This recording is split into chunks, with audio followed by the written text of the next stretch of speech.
He isn't coming, neither is the secretary, so I'm gonna call the meeting to order of the Erie County Employees Retirement Board.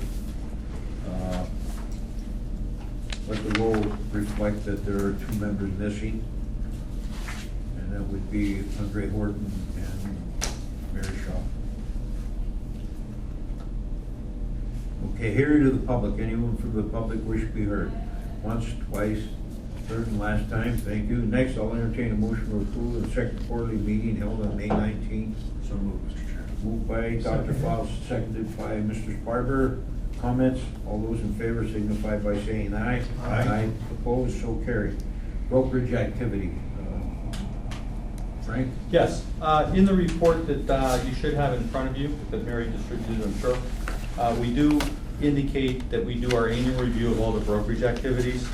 And all I can tell you is that if you go back 10 years ago, and 20 years ago, and 5 years ago, the trend for brokerage commissions in the pension plans has taken a very sharp decrease.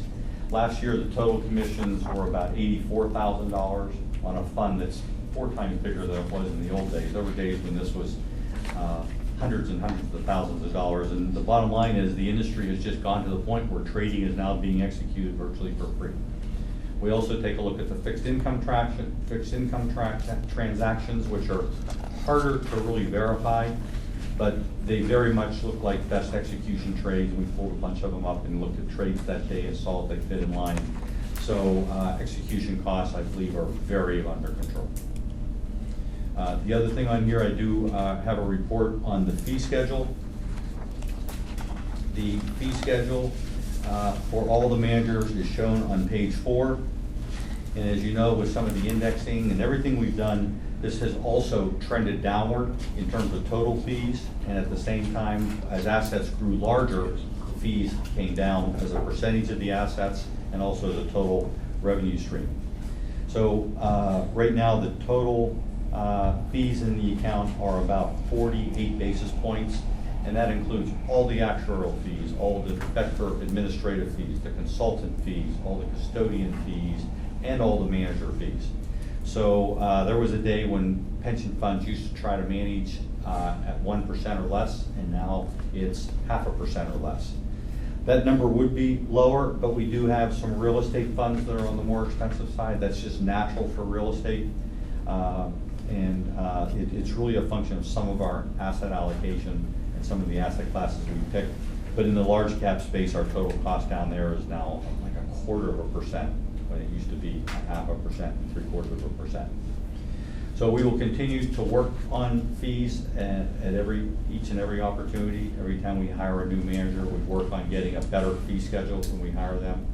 I know there's a lot of fiduciary discussion about how fees should be lower, given that the funds have virtually doubled in the last 5 or 7 years. The fees certainly should not have doubled, and our process continues to work toward continual improvement in fees.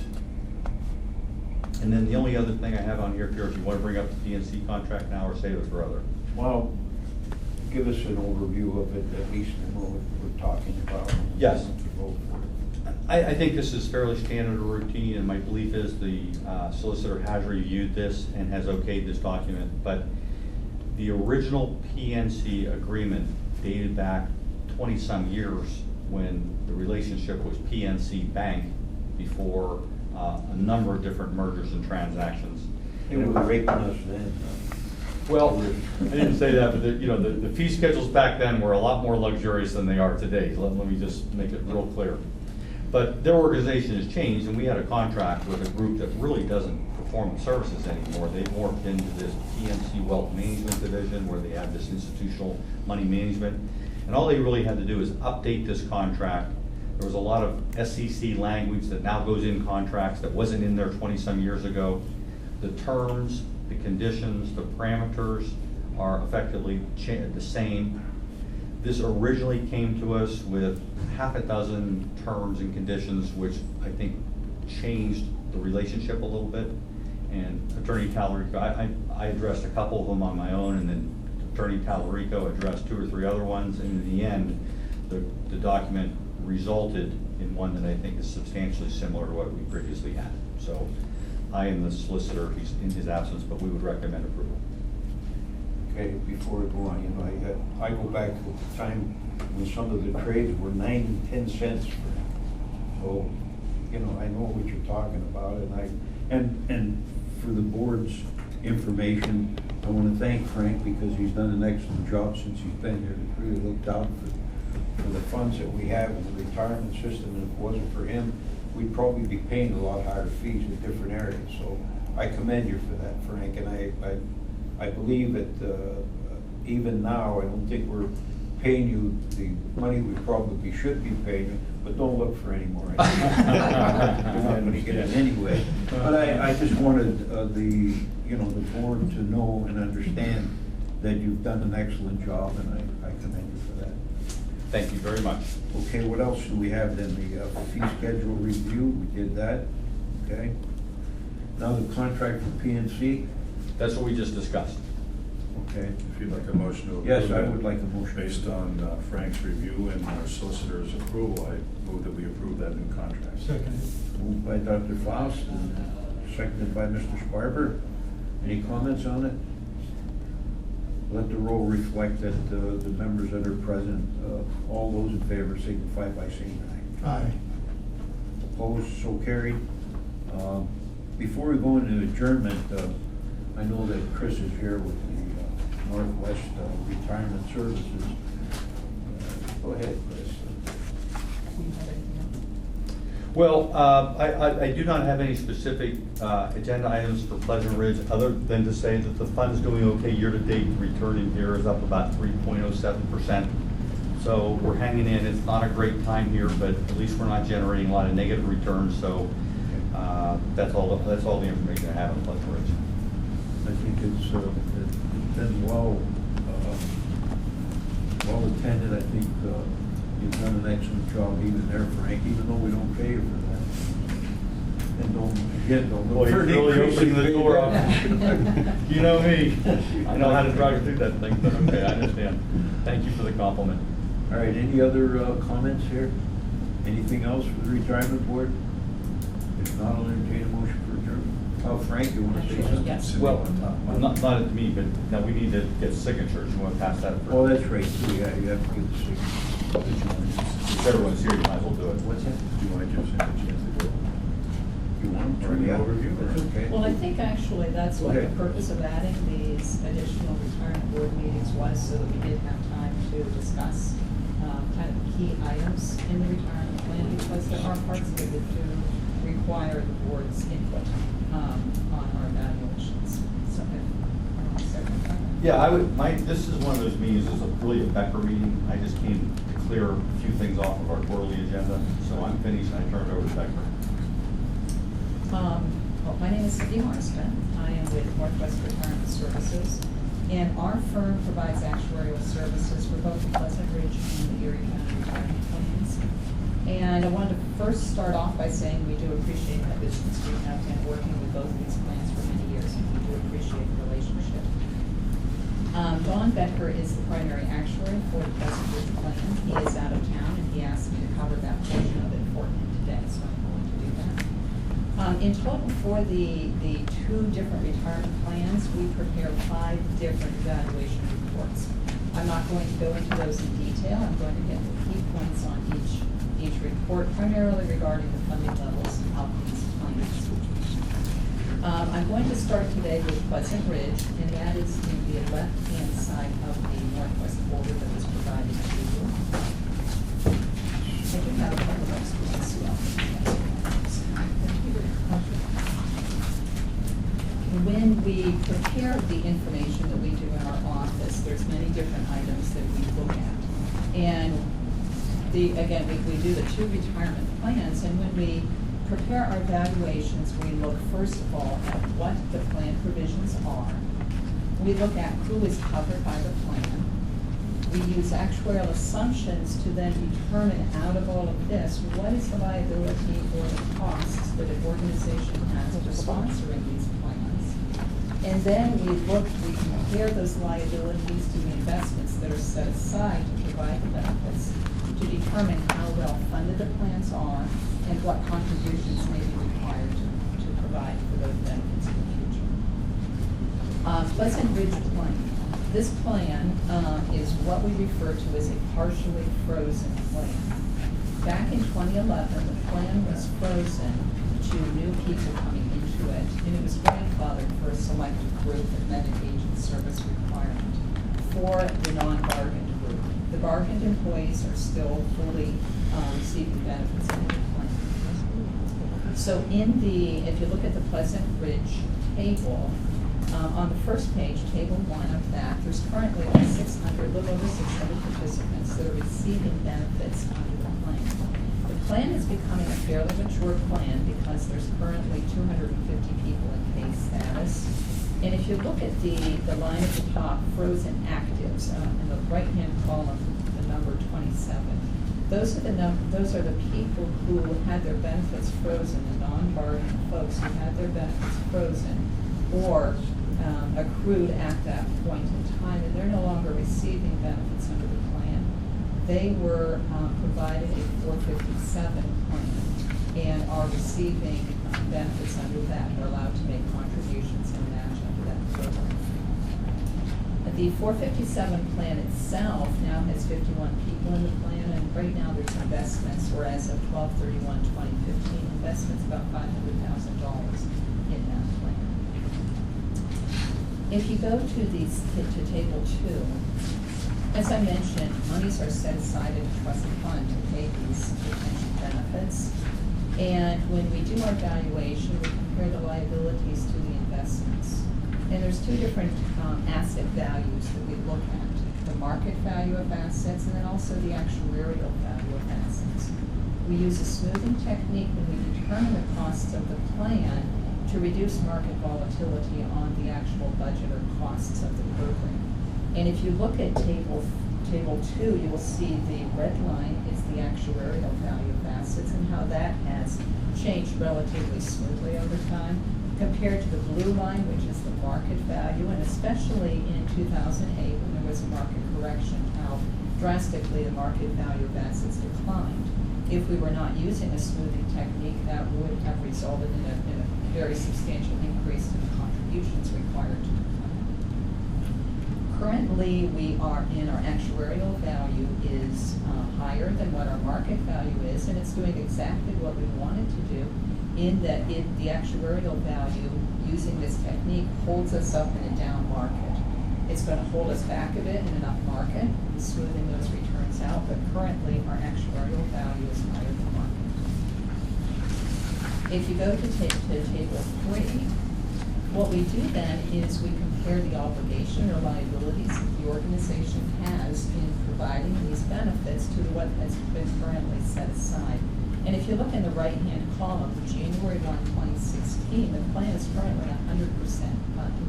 So the plan is a very well-funded plan.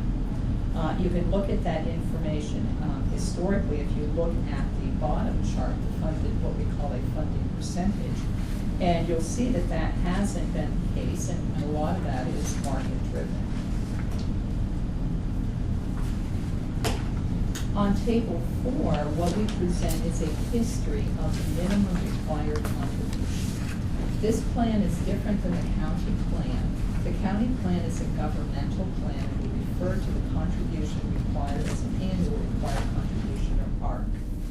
The Pleasant Ridge plan is not considered to be a governmental plan as of yet. George Joseph had applied for that governmental status. That's kind of in a halt process at the moment with the IRS. We're hoping to get that through. But until that does go through, it's considered to be a private sector plan, and we are following the private sector rules at this time. The contribution level required, or contribution amount required for the 2016 plan year is $1.1 million. Of that, the top line item, if you look at the far right column, the 1/116 results, the first item, $890,000, that is the cost of benefits accruing for the current year of members that are covered by this plan. The next line item down, 0, is a shortfall amortization charge. If the plan was underfunded, we would have to be paying on that as well. But the main item that I wanted to point out to you on this table is the next item, the PBGC premium. Since we are currently under the private sector rules, there is an insurance premium that is paid to the PBGC each year to provide coverage for this plan. And those costs are becoming very expensive. That premium is increasing dramatically the past few years and is going to be increasing in the future. The current level of that is $245,000 on an annual basis. And you look back at the history of that, just even in the past few years, it was $121,000 in 2013. And if we can get to a governmental status, that PBGC premium is eliminated. And also, George Joseph has sent a letter to the PBGC and has requested a return of previous PBGC premiums if we are approved for the governmental status, and he's requested for a refund of 6 years' worth of premiums, which would amount to about $800,000. So a significant difference between a governmental and a private sector plan. And it just, Can I ask a question before you go on? Mhm. Again, you said, explain the PBGC. That is. What are those? The what's that? PBGC refers to the Pension Benefit Guaranty Corporation, and it's an agency that will, that protects private sector pension plans. If a company gets in financial trouble and is not able to afford their pension, this agency will step in and provide those benefits to the employees. And so you pay an insurance premium basically to provide that coverage for the employees. We're required to have that? Yeah, we're required. Yes, by required to the have risk that. control. That's good. If the plan is approved as a governmental plan, then that would go away, and we're requesting for refunds of past premiums that have been Cindy, what's the odds of us Well, actually we should recovering I think we were trying that the last time I was under retirement. past Wow. premium payment? That's gonna be, it would be a tough battle, I think.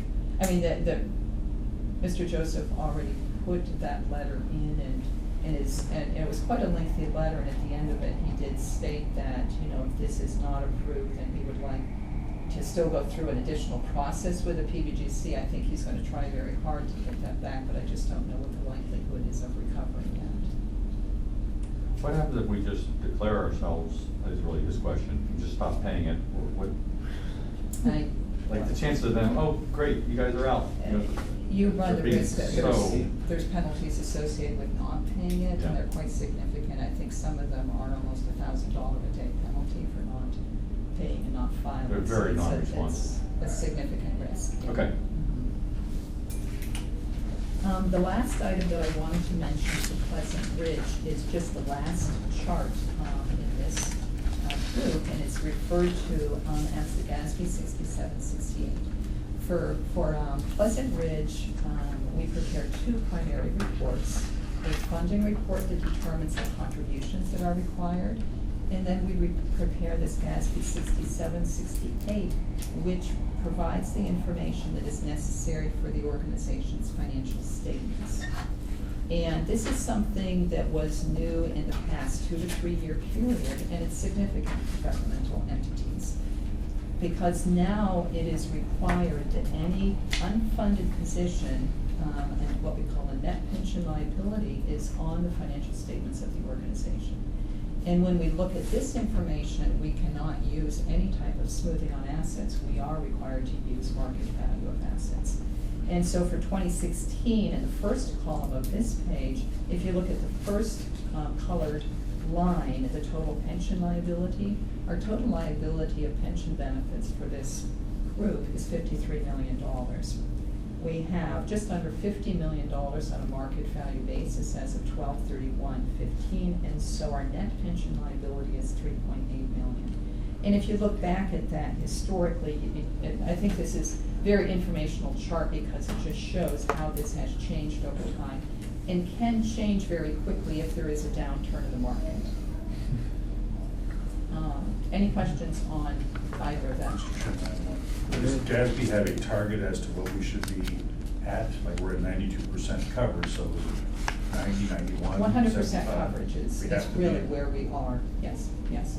Because what this, the amount that we show on here, this liability that we show on the Gatsby basis, is we look at, first of all, what we refer to as a total liability, which is the present value of all benefits out in the future. And then we say how much of that should be accrued to this point in time, and that's what that total liability is. How much, or of the first line item, how much of your total liability in the future should be accrued to date is 53 million. And so that's the number that we're targeting. Ideally, you want that net pension liability to be 0. And so we're close. I mean, that's still a strong funded percentage, 92, 93%, but ideally, we are looking for a net pension liability of 0.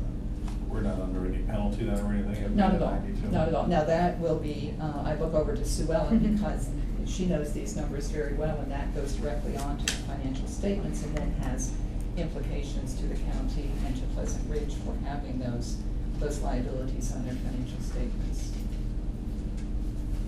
They're in our government-wide statements. They're what? They're in our government-wide statements in the CAFR that you have approved and seen for 2015. The only problem I have is, we use this as part of actually, even if necessary, part of our liabilities as far as the county is concerned. We still use those funds that are in there, according to Gadsby, whatever it is, but we're not considered a governmental plan. That's the thing that bothers me to a certain extent, because if we're a governmental plan, fine, that's what we use, and that's what should be used. But, and then maybe that's something even George Joseph should be looking at and saying, hey, we have to use it in Gadsby or whatever, all those Gadsbys are running all around the place, it's like little chickens. I'd like, if we could, Mr. Chairman, I'd like to get, even if it's in finance, to get an update from George about where we are on that. It has gone on forever, it sort of seems to morph into nothing after a while. Do we, in our auditing reports or anything, do we have a statement anywhere that shows how we rate compared to other Pennsylvania pension plans regarding this or accounting? I don't have that information now. Like CCAP have that? Yeah. Do they have any kind of rating system, scoring system as to where we stand compared to others? I can't imagine we score poorly, but I'd like to know what it is. We're up on the top of there, because there's a lot of them that are actually funded over 100% of what they need be in their pension plan. And I think Berks is one of the counties that's there, it's like 110%. And I don't know, we're up on top. It isn't, we're in a bad shape. We've always gone along with the, even in the retirement system itself, we've gone along with the 5-year smoothing system, where a lot of these counties have opted to go into as many as 10 and 20 years as far as the smoothing system is concerned. And I think we've been very realistic about what we're doing in the pension fund. We're not skimping on it. We're putting in what's needed in a 5-year smoothing system every year. So I don't know, what's it going to be, close to $5 million this year anyway, isn't it, Suana? The contribution this year? Yeah, our About contribution close to 4.3 $5 million. 4.3. And For the county. we're at least, or close to 100% funded in the system itself. So we're not bad. Just one comment on Okay. your comment about Mr. Joseph and the governmental status. I think he has been proactive on that. Unfortunately, it's in the IRS's hands now, and I think they put a halt at the moment to review of governmental status plans. So even if he would try, they've been making a lot of changes within the IRS, and I think that's one that they put on the back burner for whatever reason. Well, let's go over and we'll discuss a little bit then about the county plan. So if you would look at the information on the right side of the folder. The county plan is a governmental plan, and it does cover all employees of Erie County. There is no partial freeze or anything related to this plan. The plan has grown significantly in the past few years. And if you look at table 1, we currently have just over 2,000 members that are covered by the plan. But with that, what is significant is the number of retirees. This plan is becoming a very mature plan. We have little over 700 retirees, where in 2007, we had just over 400 retirees. And when we first started working with this plan in 2000, there were 300 retirees and only about 1,300 to 1,400 members covered in total. So the plan is has grown significantly. If you look at the next page, I mentioned we look at the plan provisions and the demographics to determine the liabilities. What liability or obligation does the Erie County have for providing these benefits? And we're currently just under $250 million in liability for the Erie County plan. And almost half of that liability is for the retiree group. And so again, I just wanted to mention that we are moving into a very mature plan with Erie County. So that's the liabilities. On the next page are the investments, what the current investments of the plan are. We also use a smoothing technique for the Erie County plan for the asset value. And so the market value at 1/1/16 was $230 million compared to the actuarial value of $233. Again, looking at that, you can see on the red line the actuarial value, how that is more of a smooth basis increase over the years compared to the significant fluctuations on the market value. And again, we try to do that to smooth out contributions rather than significant budget increases or decreases each year, to try to smooth that out. So there's a lot of information that goes into developing those items, but then the kind of the key part of it then is determining where we stand. And so we look at those liabilities, we look at those investments, and we compare them. How well funded are we? And I want to spend a little time on this table because it goes back to what we had talked about with Pleasant Ridge. If you look at the blue line on this table, that is total liabilities. And what that is, that's the present value in today's dollars of all benefits in the future for the members of this plan. And so our total liability is $265 million. With the way that we fund this plan, we want this to be earned or accrued while the people are working. Because this is a benefit, it's paid in the future, but it's for the work that they're doing now. So it's to be earned over that time. And so how much of that has been earned is $246 million of that 265. And so ideally, that's where our investment should be as well, is at that $246 million mark. Our actuarial value currently is $234 million, so this is an underfunded plan. Another way of presenting this is on the next table 5, and that's just the ratio of the assets to the investments. And this one currently is a 93.5% funded level. So again, it's a well-funded plan, it's not fully funded. The next page, table 6, is the development of the annual required contribution for the Erie County, and you'll see how that has changed over the past 10 years. And it's still at a significant level, but it's not as high as it was after the market correction back in 2008. Our current ARC for 2016 is $4.3 million, so very comparable to what it was in 2015. But you'll look at the top line for 2016 in the right-hand column, the top line, $2.6 million. That's the cost of benefits accruing in the current year for your active members. So if the plan was fully funded, that's what your contribution requirement would be this year, is $2.6 million. The next line, 1.7, since the plan is underfunded, that's how much of that underfunding we are paying, trying to get it caught up to a fully funded basis.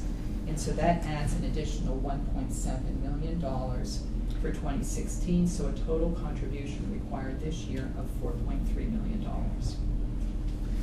Do you have any idea, by the way, Chris, how many members we still have that are members that would still continue to receive health benefits? We have about 145 actives that are going to be eligible to receive medical in the future. Okay, and how many do we have already receiving that? There are about just under 500 retirees that currently receive medical benefits. 500? Yes, and there are, plus there's another probably 200 to 300 dependents that receive medical coverage through the program. And we have another group of terminated vested people that will be eligible for it when they collect benefits in the future too. There's probably 40 of those or so. Wow. And we'll talk about that. I do have some numbers on that too. All right. We are currently working on, each year we also do a projection of the ARC for the subsequent year, and so we're currently working on that estimate for 2017, and we should have that finished in the next week or two. And then the last page in this set of tables is similar information to what we presented for Pleasant Ridge, and that is the GASB information. And if you look at the highlighted, the colored line, our current liability is $246 million, a benchmark of where we should be. On this basis, again, we're using market value for GASB disclosures, and so we're showing a market value of $230 million. And so we have a net pension liability of $15.9 million, and again, this is the information that goes on the county-wide statements.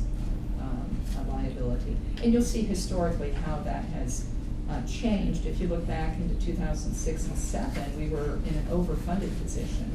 And then we had the market correction in 2008, and then how we've whittled away. Last year, actually, we were in a very strong position, 12/31/14. And so currently, we're at just under $16 million liability. Any questions on the pension plan?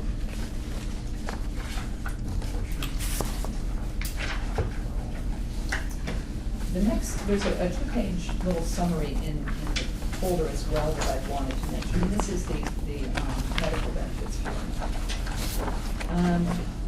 An additional report that we prepare each year for Erie County is the post-retirement medical. So there are current retirees and future retirees of Erie County that are entitled to medical coverage once they retire. And this is for anyone that was hired prior to January 23rd of 1992. So anyone hired after that date will not receive this medical coverage. And so here is the summary at the top. When you ask how many people are covered by this plan, we have 145 people who will be still eligible in the future. 43 of those terminated participants, when they retire, are going to receive that coverage, and 465 current retirees. There are an additional 200 and some dependents of those retirees that are also receiving medical coverage. The total liability for providing this is just under $50 million is what the cost is for providing this benefit. Of that, how much of that has been accrued or earned for service to date is very high, $48.8 million, because most of those, the people that are entitled to this are already either receiving it or will be very soon, because these are people that were hired prior to 1992, so they're your longer service people that are close to retirement, so they've earned most of the benefit. And so their liability is almost at the maximum point. And this plan is not a funded plan. We do not set monies aside in a trust fund like we do the pension plan to pay these benefits, and so there is no current assets to offset this liability. And currently, this full amount does not go on the financial statements. What we present on the financial statements is we do present what we call an expense component, a portion of that, and that is presented down below of the just under $4 million. And we compare that to the actual cost that the county has that they pay each year in medical coverage. The difference between those is what goes on the financials. Now, the Governmental Accounting Standards Board has amended, though, the statute that governs this, and commencing with fiscal years after 2017, this full liability will be required to be on the financial statements. And that is, it will be hitting, I believe, the 2018 financial statements. And so it's a significant liability. We're going to have discussions about this in the upcoming year, just so everyone is aware of the changes that are taking place and the impact that that's going to have on the county for, it's a significant liability. Any questions on medical coverage?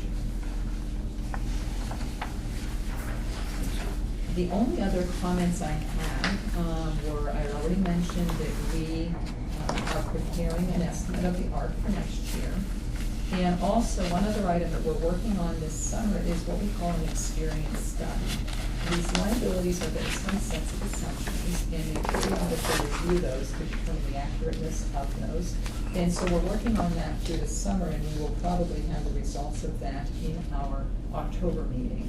And it's things like our retirement trends, our mortality, all of that. Are those still accurate assumptions? And so we'll review that in our fall meeting. Any other questions on anything? I just wanted to point out to the board that even though the ARC for 2016 is $4,321,000, we budgeted $4,434,000. So our 2016 We budget get the rest. fully covers the ARC. Cindy, my understanding is we do have and don't have liability in Pleasant Ridge. Is that correct? There's a post-retirement medical plan at Pleasant Ridge that has not yet been valued, yes. The auditors, John had prepared an estimate of what that would be, and I believe he presented that to the auditors, and I don't know that he's heard anything further from that of if they're going to require. Sometimes the auditors don't require a full report if they don't feel the liability is significant. Because in Pleasant Ridge case, their medical coverage for retirees covers the point of time from when the person retires until they're eligible for Medicare. And so it's a shorter period of time compared to the counties, which pays both the under 65 and the over 65. So I don't know where that stands. I know that that was being looked at. I don't know what the conclusion of that was. I don't think anyone was worried about it was going to be too big or something, because we understand it's a limited population, but it's still open-ended. And it's something that's not really going to be going away, unlike the county situation, which eventually all those people will move on. Right.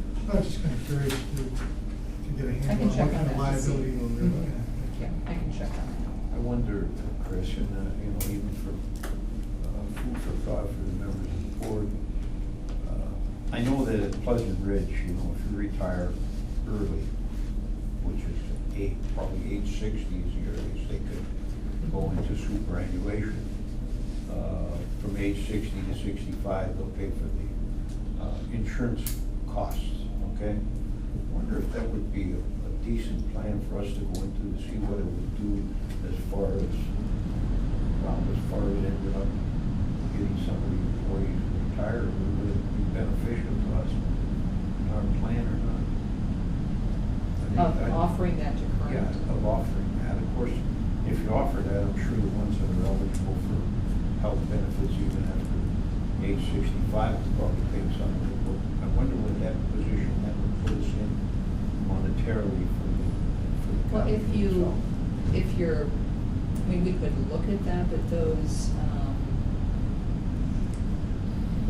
the medical liabilities are significant. And I realize that. If we offered that, I think, first of all, determining what that liability would be, and then where that flows on the financial statements and the overall countywide statements of that impact on the county. Because we are seeing those trends. Katie and I, we work with retirees when people are retiring from Erie County, and we're seeing trends where people are delaying retirement because they do not have medical coverage, and that's the most limiting factor. Okay, well, And what so I'm people are looking- working later. See, what I'm looking for is some kind of Like a a chart that incentive. would indicate, if you had that type of a service, how many that would be eligible for benefits even after age 65, hospitalization benefits.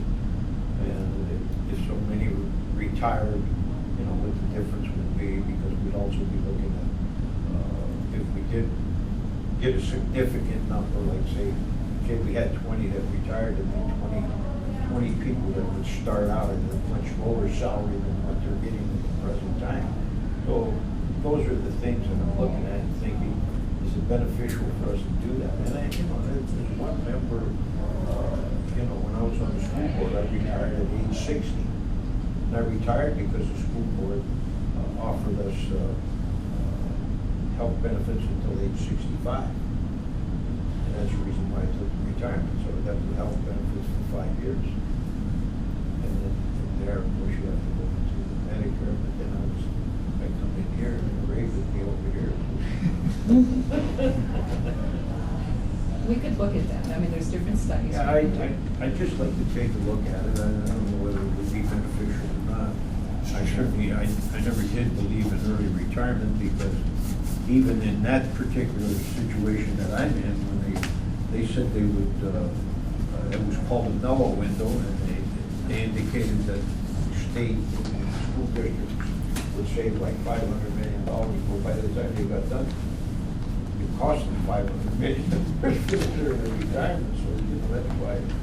You know, we would just want to work with our finance staff and Bob, though, because if you rehire all those people that, the people that retired, you're basically paying for 2 employees, and I don't know what you're saving. You know, if you, the only way you can really save in the long run is if you don't rehire a lot of those people. I think we're pretty right-sized with the amount of staff. But if we aren't, then we can look at it, but we want to make sure Bob's in on that conversation as well. If you're talking about some Pleasant Ridge, I'm also talking over here. Sure. And that might be, I don't know whether it's beneficial or not. I'd like to look at some kind of a chart before I would say. Hey, Sure, I'm approaching 60 faster than I thought I would, Mr. Chairman. You are. You're getting that old. Faster than I want to, for sure. Okay, is there anything else? Anything else from anybody? Nothing? I'll entertain a motion for adjournment. So moved, Mr. Chairman. We adjourn. You can change that. Thank you very much, Frank. Thank you. You didn't